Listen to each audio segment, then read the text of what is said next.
ధన్యవాదాలు సార్.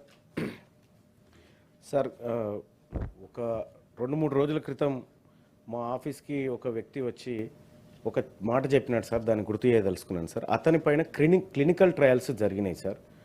అతనికి కనీసం అవగాహన లేనటువంటి ఒక అబ్బాయికి క్లినికల్ ట్రయల్స్ జరిగితే అతని అవయవాలన్నీ దాదాపుగా పాడైపోయినటువంటి పరిస్థితి సార్. ఈ విషయం మీద మేము గత కొంతకాలంగా మేము పర్సనల్గా రీసెర్చ్ చేస్తూ ఉన్నాం సార్. చేస్తున్నటువంటి క్రమంలో మాకు కొన్ని కంపెనీల శాంపిల్స్, తర్వాత వాళ్ళ బయో రిజల్ట్స్, వీటన్నిటినీ మేము పరిశీలించినటువంటి పిదపల ఇంకా కొంత సమాచారం కోసం, అంటే ప్రజా ప్రయోజనార్థం కొంత సమాచారం కోసం హెటిరో డ్రగ్స్ వాళ్ళకి ఒక లేఖ రాయడం జరిగింది సార్, త్రూ మన గవర్నమెంట్ ద్వారా.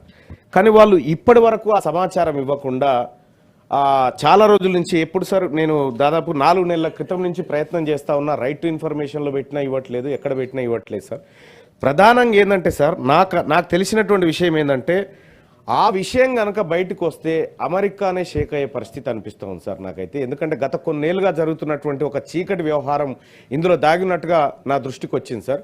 సో తమరి ద్వారా నేను చేసేటువంటి రిక్వెస్ట్ ఏంటంటే సార్, నేను ప్రభుత్వానికి రిప్రజెంటేషన్ మన ద్వారా పంపించినాను సార్. దయచేసి ఆ సమాచారాన్ని ప్రజా ప్రయోజనార్థం మా సభ్యులకు కానీ మేము ఎవరడిగినా ఇవ్వాల్సిందిగా రిక్వెస్ట్ చేస్తూ ఒక మాట సార్.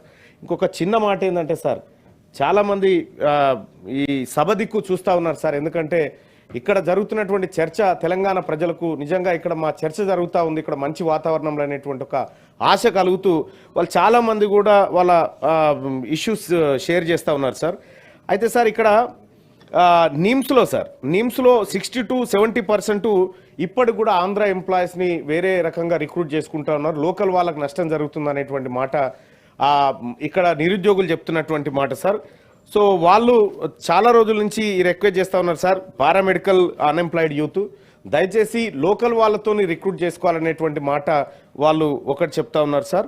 ఇక ఇంకొక విషయంలో sir, government junior college and degree కాలేజ్లో rule 10A act of 1994 and issued GO Void number GO MS number 16. Accordingly, writ petition was filed so and so sir. అయితే further they are requesting to recruit the vacant post 5,200 in the cadre of lecturers in.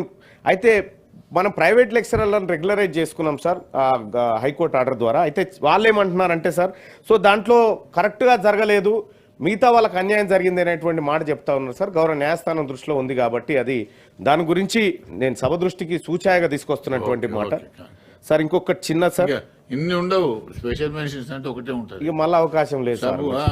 మళ్ళీ సభ వస్తుంది. ఈ సభ మంచిగా జరగాలని కోరుకుంటున్నా sir. మీరు అందరు బాగుండాలి సార్. జీవన్ రెడ్డి గారు